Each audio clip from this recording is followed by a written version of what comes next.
ولقد يسرنا القرآن للذكر فهل من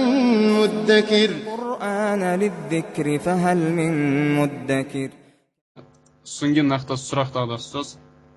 Осы магнитофонның Құран қосу жайлы.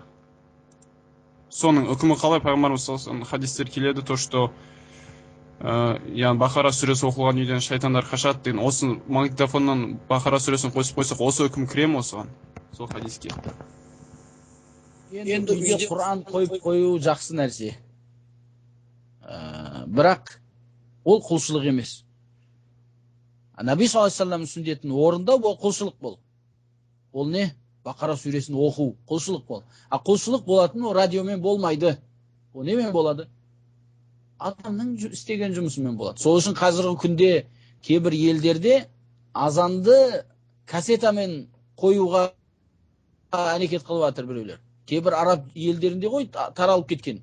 Біз жақтағы Орта Азияның елдерінде де осы нәрсе жай дамиын деп жатыр. Сол арабтардан шыққан мода бол, Алла сақтасын.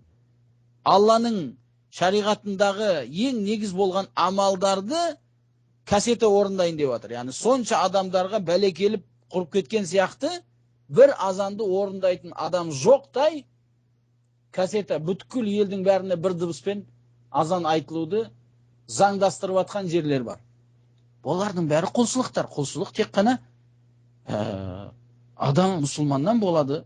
Ол мұсылман балиғ ақил болу керек. Көбінесе жас бала айтса да бола береді ғой, бірақ сөзі қабыл болатын, ибадатты білетін адам істеу керек бұл құлшылықтарды. Сол үшін өзі оқымаса да жас баласы егер Құран оқыса сол жерде иншалла бола береді. Бірақ адам жағдай барынша өзі білсе, өзі оқуға әрекет қылу керек.